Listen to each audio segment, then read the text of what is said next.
A 60-year-old person lives 31,557,600 minutes. Convert that to grains of sand in a 5-gallon bucket, and that means the bucket is a little over halfway full. Every grain represents a minute in the life of someone who lives to be 60. Imagine that. We spend time apart, we sleep, we work, we play. Lots of grains in the bucket with no impact to each other at all. In the end, if we can scoop up a handful of minutes of memories, that may be the best gift we can leave those left behind.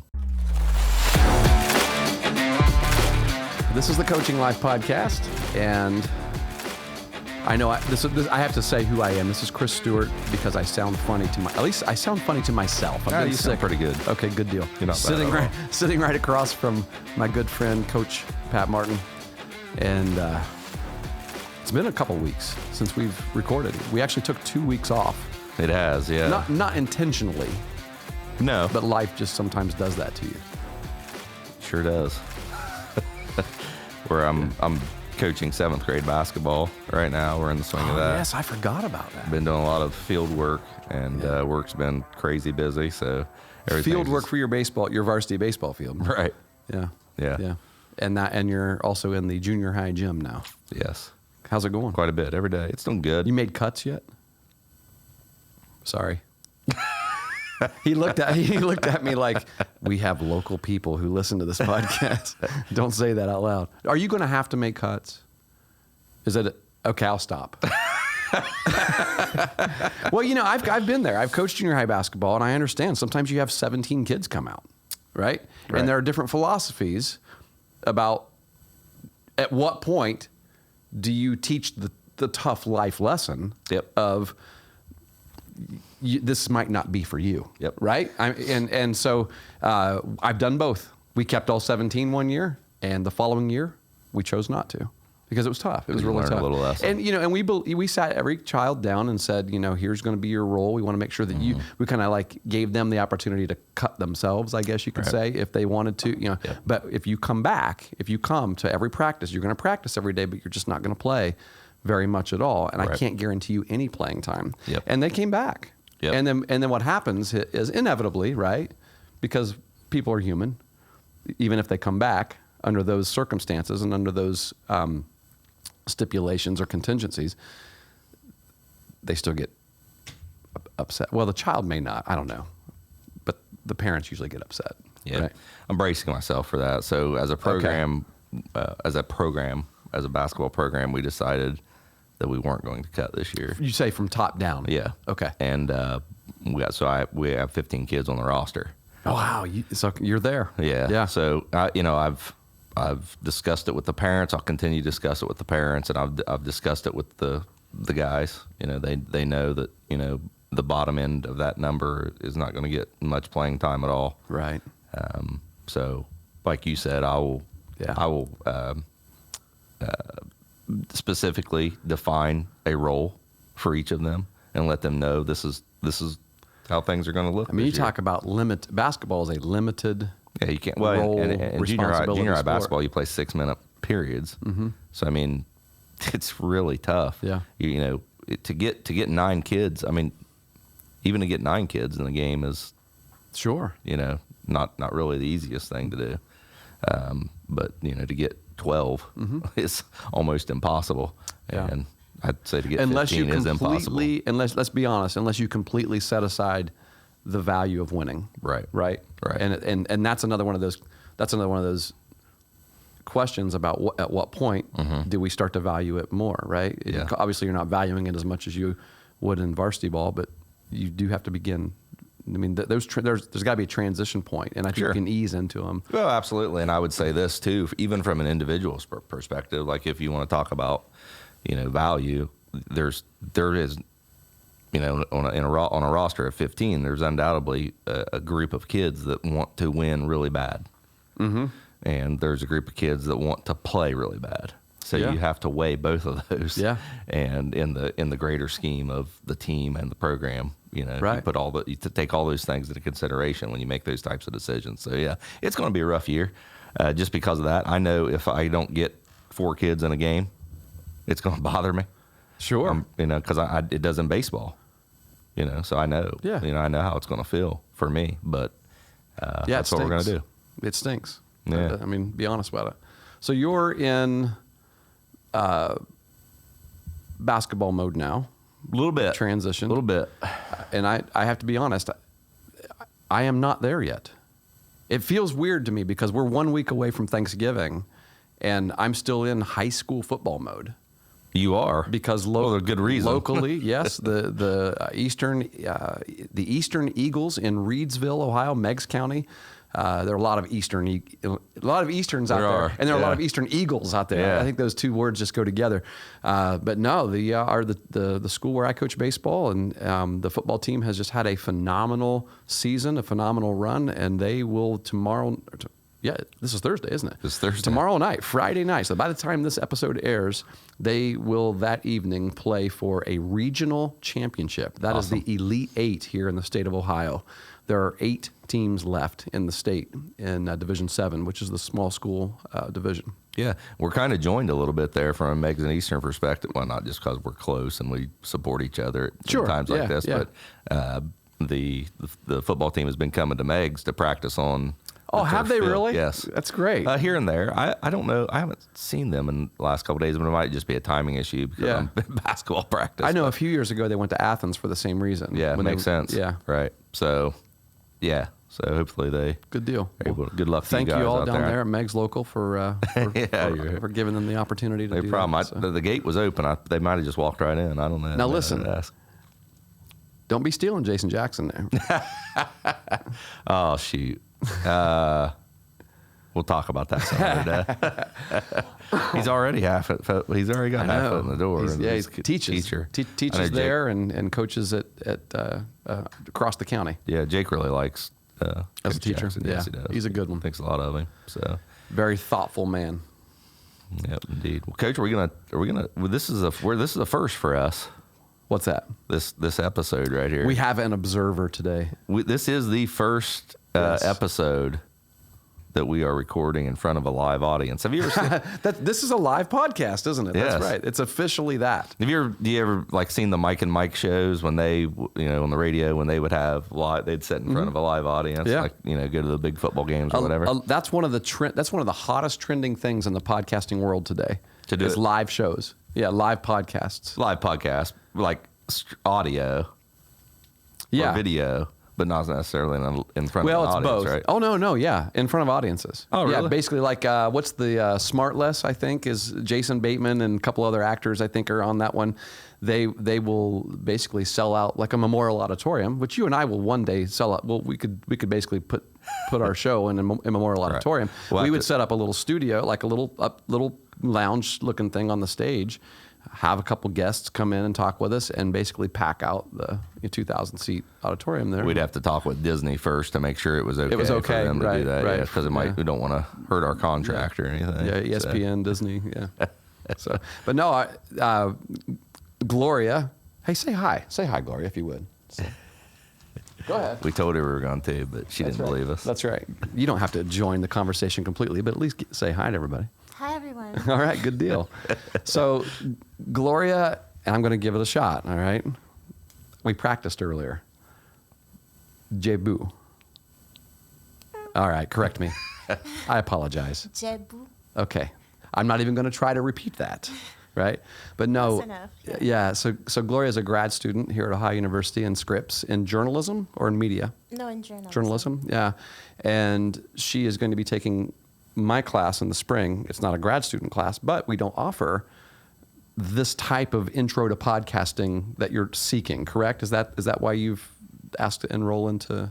I've been interested in podcasting for a while. Yeah. So I tried to look for courses where I could really get hands-on practical experience, and there were none available for grad students. So I asked Dr. Edmondson, and here we are. So we're going to do that, and she's going to be in my class. And then she additionally came to a workshop that I did here in the studio last week or 2 weeks ago, and asked if she could just observe us doing a podcast and just kind of sit back, see you've already got some notes. Man, you got to be on your A game today, Pat. She's got notes. So I don't know if I'm on it or not. right. So no, thanks for introducing yourself. I won't put any more pressure on you. I'll turn your mic down unless you got anything else you want to say to our audience. Honestly, I don't know. Good deal. Well, tell us where you're from. Oh, I'm from Benin. Which is? A country in West Africa. Yeah. A French-speaking country. So shout out to all the French speakers out there. Oh, there we go. Hey, we have some French viewers. According to our data, in our analytics, we have I think less than 1% of our listenership is in France. So there we go. Maybe there might be someone who speaks French. Bonjour. There you go. Thank you. Thanks. Go ahead and write on your notes there, Gloria, that one of the best things you could do on a podcast is have guests. Without a doubt. We love it. Yeah. That's why we ultimately you ended up talking in the microphone there. That's right. And I think I'll have to, you and I have to talk about this off of the recording, but I think I have another athlete guest for us. Oh, good here deal. From Ohio University. I asked you a couple months ago about a guest and you didn't respond to me. So I don't you know have one as well. You have one lined up, right? No, I don't have one lined up, but I think I could You've been dragging your feet? I could get I wanted verification from my partner, but I couldn't get it. All right. You got it right now. I think you responded with Pat. Not coach. Not coach. Yeah. All right. Well, I tell you what, this week coming up, this is officially our Thanksgiving episode, right? Yeah. I mean, and we've historically, since we started this podcast, have tried to set aside moments, not just during Thanksgiving, but specifically talk about the value of gratitude and being grateful for people, grateful, especially for people, grateful for the things that God has blessed you with over the years of your lives,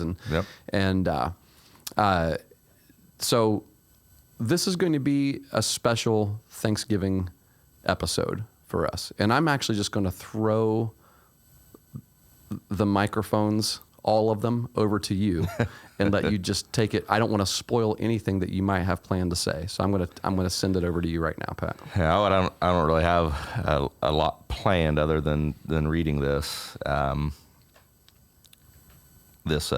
that was put on Facebook. We had a prominent individual in our community here in Southeast Ohio, the Meigs County community, specifically in Middleport, Ohio. Pass away this past week. Dave Boyd, who was the president of our local Middleport chapter of the Big Bend Youth League, which is our baseball recreational league down in Meigs County. How many different towns does this cover? Well, let me think. So we got 7 or 8, I think. Yeah, so 7 or 8, and then you got New Haven Recreation and Mason. League. And we pull from some towns a little bit further away too. Point Pleasant comes in, Gallipolis comes in. And they all fit Buffalo the Big Bend, right? Because the whole idea of the name Big Bend Youth League is the bend that the Ohio River takes around the southeastern portion of the state, right? It's called the Big Bend. Yeah, and we've had other leagues pop up too. Yeah. There's been the Big Bend Football League, and I think there's been a Big Bend Soccer League. Yeah. Big Bend Basketball. Ohio and West Virginia towns are involved in this. Yeah. But Dave's been the president of the Youth League for at least 20 years. I believe he took over around the year 2000. Before that, he served as a vice president for the local league, and I think he started coaching in the early 90s, coaching his youngest son, Dave Jr. And he's been a staple of the community for just as long as anyone that's been in the community can remember. And he's one of my closest friends. And we're all going to miss him. But sometimes we like to write, and we like to say things, and sometimes we find things that are written that we can't top. And I found something that was on Facebook that was written by one of Dave's neighbors, a person who lives in Middleport, lives just above the Middleport Park, General Hardinger Park. And has the opportunity to look down and watch the kids play during the summer and the fall, and I just think it's such a great tribute that I asked him if I could steal it, and he gave me the permission. So I'm gonna try to get through this because I think it's valuable. We always tell our girls that life is about memories. When it all boils down, you aren't remembered for a pair of jeans you bought someone for their birthday or what color your hair was when you were 16. Memories are made by your interactions with people. Just a few moments talking, listening, observing. Time you spent together or apart. Time you shared happiness, joy, or emotion of any kind. Memories are shared experiences, being present at just the right time, or even sometimes absent at the wrong time. The math may not be exactly right, but here's the Google version. A 60-year-old person lives 31,557,600 minutes. Convert that to grains of sand in a 5-gallon bucket, and that means the bucket is a little over halfway full. Every grain represents a minute in the life of someone who lives to be 60. Imagine that. We spend time apart, we sleep, we work, we play. Lots of grains in the bucket with no impact to each other at all. In the end, if we can scoop up a handful of minutes of memories, that may be the best gift we can leave those left behind. We all have at least a few from those who went before us. The way they laughed, the way they made you feel, the debt they paid for you, the example they showed you, or simply an opportunity to share.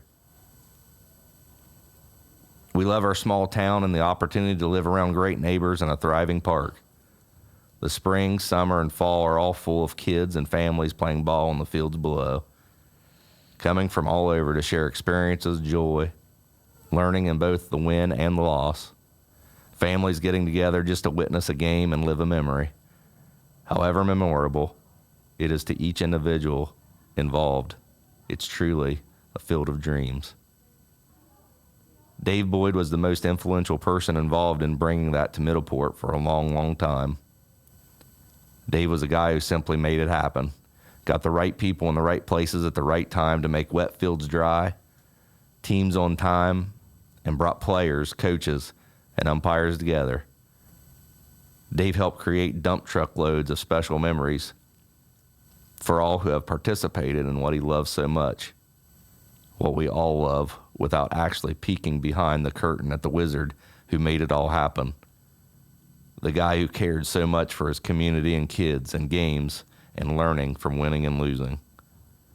Spend a few minutes thinking about that guy, about the joy and grains of sand you have as a result of his efforts. He will be missed. Thanks for everything, Dave. Our lives are better because of you.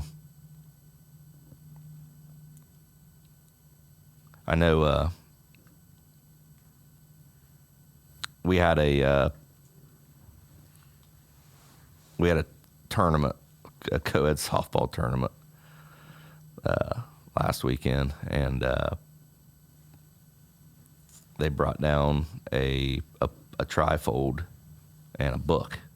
And they let everyone know that was there that Dave wasn't doing very well, and they asked people to write a story in that book because they wanted Dave to read it. And I was able to flip through those pages and read some of those stories. But what I wrote about, everyone thinks about Dave being a huge part of the Middleport Youth League and his impact on the kids, and he absolutely was. That's definitely a legacy that he should, or part of his legacy that he should be remembered for. But I'd say right around that time that Dave took over as the president of the Middleport Youth League, he did something that I don't think many people would have done. And that was on a given night, I made a suggestion in jest. And I said, "Hey, Dave, what do you think if I put together a team of old guys and they played against your Pony League team, your 18U team?" And he didn't think about it very long. He said, "Yeah, let's do that. That'd be pretty cool." And from that grew opportunities to play baseball as grown children for a lot of people that didn't think they were ever going to get to play baseball again, or didn't know, weren't aware, didn't consider it. And there was leagues with, 7 to 8 teams. There was tournaments. And there was a bunch of memories that were created because Dave Boyd is a person, just like the tribute said, that made things happen. It's been a pretty rough year for Pat Martin, I can tell you that. Almost a year ago, I lost my Uncle Bernard, who we did a tribute for. I lost my mom.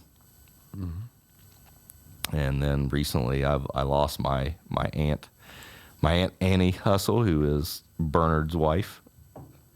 And now I lose Dave, and all these people have such a huge impact and have had such a huge impact on my life. It goes without saying, but what bothers me the most, I think, is you lose these people and you realize the value that they have, not just to your world, but to the whole world. And it's concerning. It's concerning that, you lose that type of person and you don't know where you're going to get the value that they brought in its place. But I can say this. I can say that, it's dark. The world's dark right now.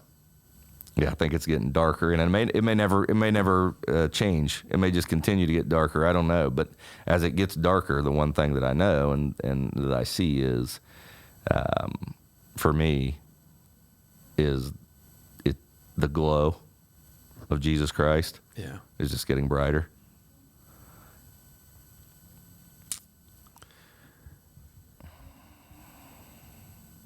We'll come back to that question. Who's going to fill the gap? Yeah. Who's gonna? No one can fill it. No. Not the one Dave left. Yeah, I certainly didn't know Dave the same way that you did. But I asked you earlier today, how many years has he been serving in his role as the president of not just the Middleport League, right, but the entire organization? I don't think he was ever the president. He's been but the president of Middleport, for sure, the local one. Oh, yeah, the local, and he's been the secretary. He's been a league officer and a vice president for the Big Bend as a whole for probably let me ask you this. Time. Yeah, let me ask you this. Who else has been in that same role for as long? Well, has the president been there of the Big Bend Association been the same person since Dave started as well? Because so that's impressive that there's been that kind of consistency. There, in my lifetime, there's been some pretty consistent people that's been involved with the Big Bend. Sure. I would say before Dave, and even a little bit after, because of what happened was they traded off. Gene Wise was the president of the Middleport Youth League. Yeah. When I played, that's who. And he was president for a very long time. Yeah. He was president for a long time before I even moved to that town, right? I was playing for. I'm 12 years old at this time, right? He was the president when I played. Yeah. Which means so in the past 50 years, there has been 2 people in this role. Gene Wise. There may have been one or other like fill-ins here. Between Gene and Dave. Yeah, I think Tom Rout, not between them, but I think took some time off or served in different roles. Sure. I know Gene was the president of the Big Bend multiple times. It's impossible to get out of those roles, right? Like even if you want to, there may have been some years over the course of his time where Dave's like, okay, this is it, guys. This is my last yeyear. Yeah. I know that. It's the same as trying to get out of like an athletic boosters president role. My wife tried to get out of that for 3 or 4 years.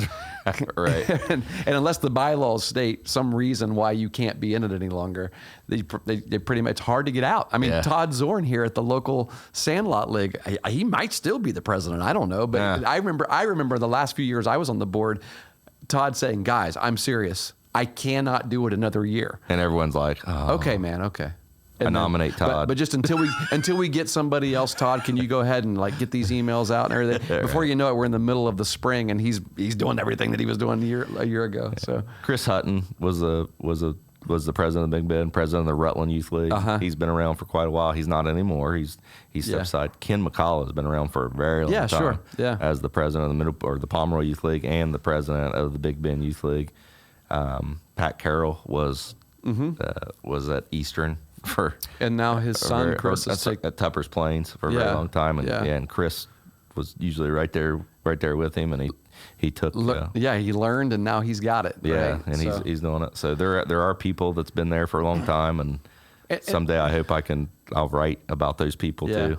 Well, and these are all names that not everybody who listens to our podcast will know who these people are. Sure. But there's value in just saying their names, because these are real people that are also representative of people in whatever town you live in, and so in a way, this is very specifically dedicated to Dave Boyd, but in a way, it's also a very general gratitude episode of listen. Without these people, without these selfless people who don't really care about glory, they just care about the children. They care about the kids. They care about the community. They want something good for your community. I mean, nobody has any clue how much he probably fought with, say, the village of Middleport, right, to keep that league going down there. I mean, there are lots of things that maybe no one will ever know that he did to advocate for the kids and the families that are in that town. In fact, I'll say this right now: you make it happen, because you're the next guy up, right? You're the next guy in charge, I think, in that area. You or your wife Chastity, right? But here's the thing: if it's not been mentioned yet, let it be mentioned here first. That field that you always saw Dave sitting at on the bench behind it, the big one there in Middleport, it needs to be named Dave Boyd Field. Yeah. It needs to be. You can't name the park. It's already named after General Hardinger, right? But you can name that field Dave Boyd Field. We could. Does it already have a name? But Dave already made sure that field was named after a coach. Is that right? Yeah. So it is named. Yeah, it's the Woody Caulfield. Okay. Yep. Well, good for him. Yep. There are two other fields now. There are. Yeah, there are. I'd like that bench though. That's something that I thought about, and I put a statue of him sitting right there. Yeah, that'd be awesome. And that's what, I can see him sitting there right now in my mind, and his black and orange Middleport yellow jackets. Coat. But those are things that I've thought about over the last couple of days. Just seeing him get out of his car, seeing him walk to the concession stand, see him sit on that bench. He would sit in different places, and that's gonna be a surreal moment next spring. Kids down there playing ball, and you look over that bench. Mm-hmm. Yeah.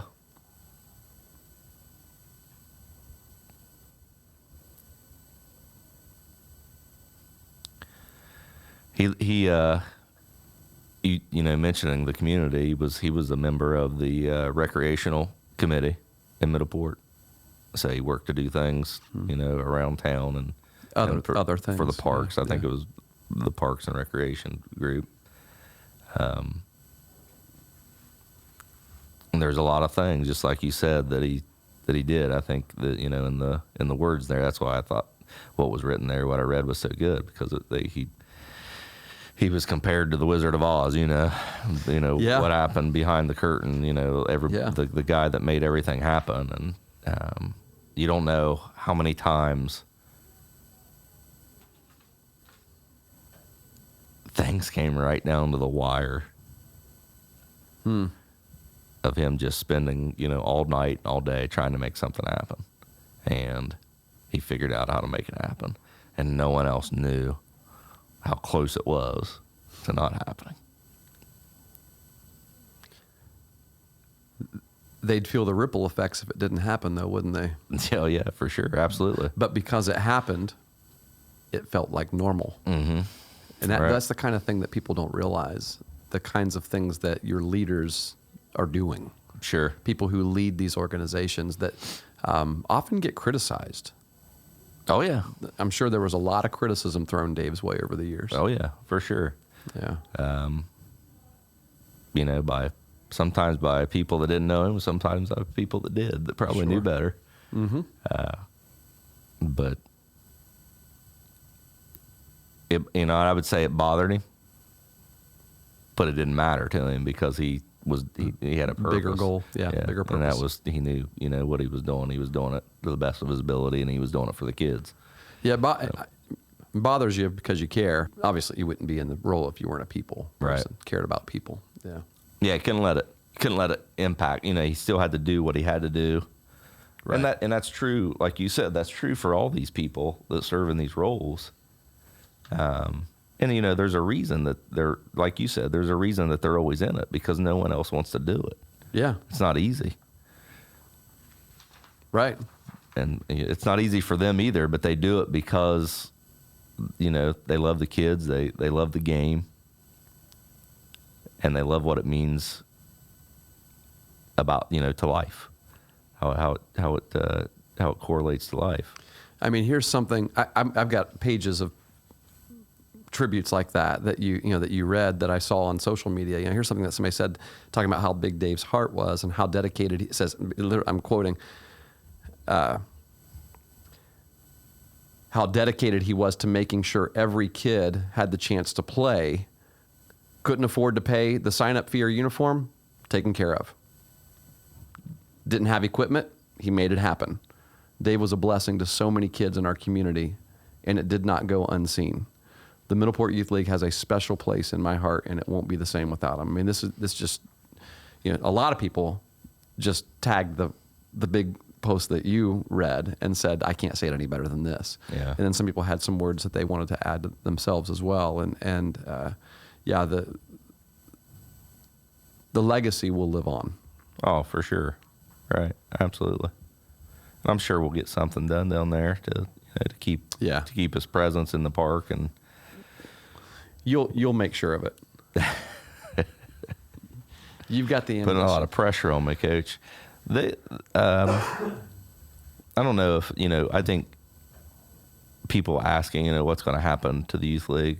One of the things that Dave did, as all leaders do, is they gather a certain amount of people to put around them to make sure that things get done when they they can't be around. And Dave did that. And I know I don't want to put her on the spot, but Jackie Fox has done a tremendous job over the past late summer and fall, and Dave's absence because he was dealing with his illness and keeping things together. And I think if you ask her, she'd probably say that she didn't do a very good job, but that's how it feels when you're in that role. Yeah. You're kind of flying by the seat of your pants, and as far as I know, everything got done that needed to be done, just like always. So there's people in place. And there's always usually people that's going to step up and help out. So the youth league will definitely move forward. It's not going to move forward without hiccups and without challenges. We probably don't.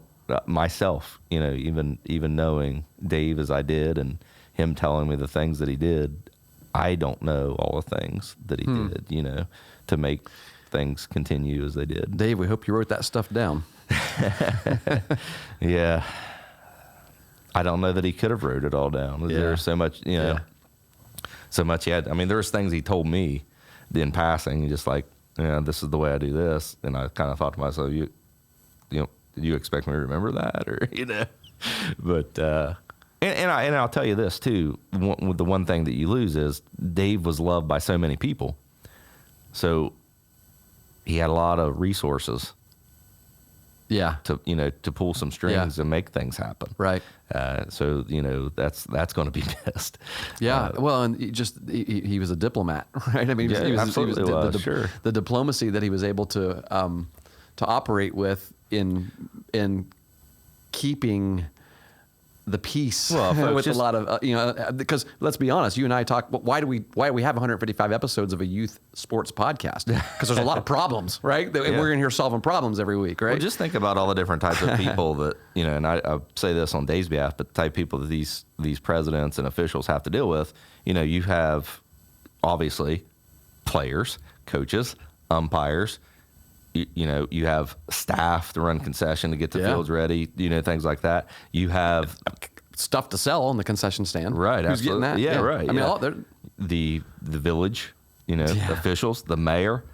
You've got the police force, in the village. You've got the neighbors around the park that don't like when the lights are on past 10:30. Or when foul balls come into their yard. Or when foul balls come into their yard, right? I'm going to give them boys one of these. One of my best memories there. Old Jimmy coming over. Jimmy He's going to punch us in the face.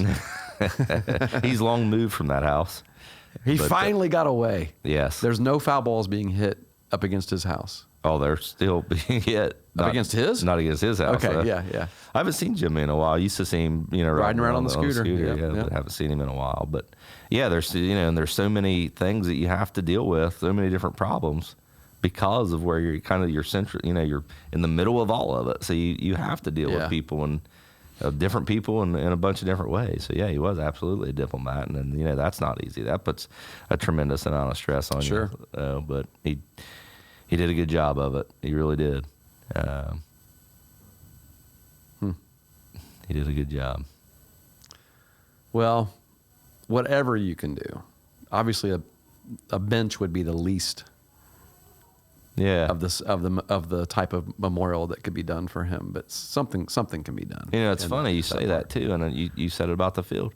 The bench that he sat on, it's probably named. He got in dedication and memory, and I forgive me, I forget off the top of my head, but I know it was already dedicated. The bench that was there, it's a named bench. It was already dedicated. That's the kind of stuff him that thinking of other people. Yeah, right. Well, okay, let's go even bigger. The Dave Boyd League. Just change it all. Change the name. Build a dome. There you go. Yeah. An indoor facility. Yeah. A year-round training facility for youth in Middleport. That might be not called be a bad the idea. Dave Boyd Have Dome. to find the building. There you go. That would be awesome. Yeah, it would. It's a good thought. I'll keep that in my back pocket. Can we bring kids from Eastern down there? Absolutely not. It's on Megs only. I figured you'd have a hitting facility by now. I'm working on it, man. The money that you raise, the money you're sitting on out there. Oh, my goodness. Here we go. We're working on building our account up, doing some concessions work and things like that. Bought us a new windscreen. Did some work on the ball diamond there last week. Got things looking a little better. I'm still in the process of edging mine. Yeah, it looks good. You sent me pictures. Yep.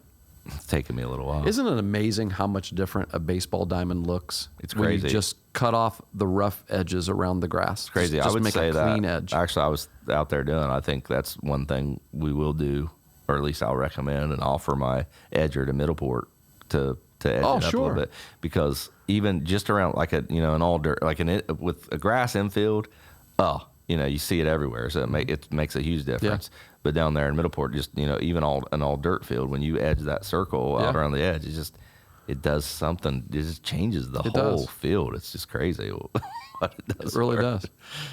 Yeah, I mean, I remember the first time we did that at the Athens softball field.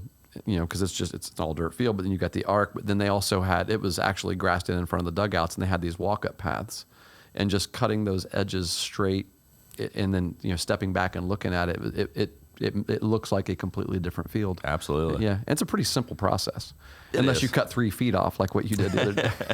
Well, it hadn't been edged in a while. Sod cutter. Yeah, I've done that before too. The reason I did that is because I had grass. On our first base side, the grass would always die out real bad there, and it never did grow back in well. So I'm thinking if I cut it back further, and I could tell that it had been cut back because there was ball mix under the grass. And it works its way there anyway. Unless you blast it with water, you're gonna have about 3 feet into your grass. You're gonna find some of that ball mix. Yeah. That's true. Like around your mound. This was significant. Cutting it back, it wasn't. You could tell that's what it was. Yeah, it wasn't soil. Yeah. It still looked like the rest of the field. Yeah. Here we are, 40 minutes in, and what are we talking about again? Grass. That's what we do. And dirt. But that's a testament to what we're talking about, because these are the types of things that that these presidents and these officials, and I know that they've got to Dave think about. talked about all the time. Is people mentioned it in these tributes, right? Yeah, you don't understand what it takes to get a field ready to play for multiple teams. Like you and I are working on trying to get our team to play, our one varsity team to play. Right. I mean, he's dealing with, and these rec directors are dealing with multiple teams. And if you happen to have to cancel that night, nobody wants to cancel, but if you have to, and you don't want those kids to lose out on that game, so now we got to find some makeup times, makeup opportunities. Not only that, but do you cancel early? When do you cancel? Right. Yeah. I mean, I don't know how many conversations I've had with Dave about, should I cancel now or should I wait? And, you're looking at the radar and you're trying to make a decision, and almost every time you make the wrong decision. If you cancel early, the sun comes out, and then everyone's we could have played. If you cancel late, it pours, and everyone's like, well, we should have canceled earlier. I'm not, that's just the... Well, I mean, it's just the reason for that is because meteorology is not an exact science. It's the greatest job in the world. It's the greatest job in the world. Yeah. It's tough. I think, how many weather apps do you have on your phone, Coach Martin? I always use the website, but I go to AccuWeather and the Weather Channel. Yeah. You've got a bunch of different ones. You just go to them different. I compare them. I always feel like the apps don't give the same. Oh, no. AccuWeather is completely different than Weather Channel. Well, I'm saying, if you look at the app, it doesn't really give the same forecast all the time as the site. As the actual website? Because you would think they'd be tied in, but that's just what I was thinking. But yeah, I mean, think about riding by the Middleport ball fields and seeing water down the first baseline of field 2 on the back of the shortstop. How much, that to a lot of people, it's like, well, that field's underwater. It'll have to dry out. But, Dave spent so much time making sure dirt got put on that field and moving it around and putting drains in and rock and trying to think of ways to keep the water off the field. Preventative maintenance. Yeah, just, all this time and effort to get a water hole off of first base on a small field. Set aside all the scheduling, all the, everything else that goes into running a league, getting coaches and, sign-ups and, all this stuff. It's really extraordinary. Yeah. What these people do. And I say that trickles down for a lot of, people that serve the community in a bunch of different ways. But sure am going to miss him. Really am. Close friend. I know you will. Who's going to fill the gap? Who's going to fill it? It might take a lot of people. It will take a lot of people to fill Dave's shoes. Sure. But we're talking about, at some point, like Dave was in it for the kids. Mm-hmm. It's all about the kids. Yeah. And so as much as we make this episode, as much as people are, talking about Dave and want to do something special for Dave, he would want the gap to be filled for the kids. No, absolutely. I think that's what he did. When he became president, he was transitioning for Gene, and Gene was a good president, and he had a certain way of running things, and I think there was nervousness probably out of Dave and the people around him that things wouldn't go as well. And now 23 years later, he's created a legacy in its own, just as the role that he served, not just who he was, which is he's going to be well remembered for that. Yeah. But also what he did. And so, Dave used to be a dad. I mean, he still is a dad, but before he was a president, before he was a vice president, before he was a coach, he was a dad. Then he became a coach, then he became a vice president, then became a president. And that's, there's that natural order of, getting there. Mm-hmm. And now, he's accomplished a lot, and he'll always be remembered for what he's accomplished. So it's an opportunity for someone else to do something like that. Definitely can be done. It's been done before.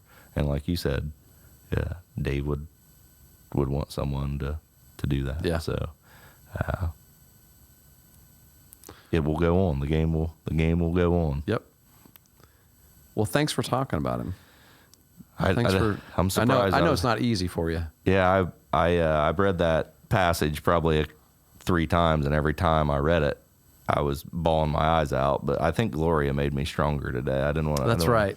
I don't want to look like a complete wimp in front of her, but I appreciate you being there. But yeah, thanks for chiming in a little bit on our podcast. Thank you so much for having me. It was really a pleasure hearing all that you had to say about Dave. I'm sure he was a wonderful person. He really was. Thank you very much. He really was. And there's still time to cry if you want to. He will. As soon as we hit stop, he'll break down. So, yeah. I hope I've cried enough over the last couple of days, but we'll see. But well, I mean, there's work to do. Get it out, but there's work to, right? Absolutely. Yeah. It's time to Someone's move got, on. yeah, that's what he'd want. Let somebody fill it in. Let's do it. Let's go. Absolutely. Yeah, these kids are going to be signing up here in a couple months. Yes, they are. So Jeez, tell Chastity, memories. get ready. President Chastity Martin. You may be misunderstanding something here, Coach, but we can talk about that later. No, just to pull it back, Coach, I think, in life, especially, I think the United States is still the greatest country in the world. It has been. I've felt that way my whole life, and I still feel it's that way, even with all the problems that we have and the things that we deal with. And nothing's perfect for sure, and we need to fix things. Mm-hmm. There's no doubt about that. Yep. But we're afforded so many blessings, so many great things in our life that we take for granted every day. And you mentioned being grateful, and there's a lot of people dealing with anxiety, with depression, with heartache, and I deal with that too. But I know that the secret to that is gratefulness, because you can't one trumps the other, and it's gratefulness that pulls you through. But the greatest thing that we can be grateful for is the relationships that we have when we're here on earth. And I would encourage everyone to cherish those, to hold tight to them. To get to be fulfilled by them as much as they can, because nothing else lasts. Nothing else is going to complete you here on earth, and it's the only thing truly that we can take with us beyond our life here. So that's what Dave did. He created a bunch of great relationships with people by serving them and by loving his community. And I'm honored to be his friend, but I'm even more grateful that I had him as a mentor and as an example of how to live and how to have an impact on the people around me. So I love you, Dave. Thank you, brother. Yeah, there's no better way to end the episode. That's it.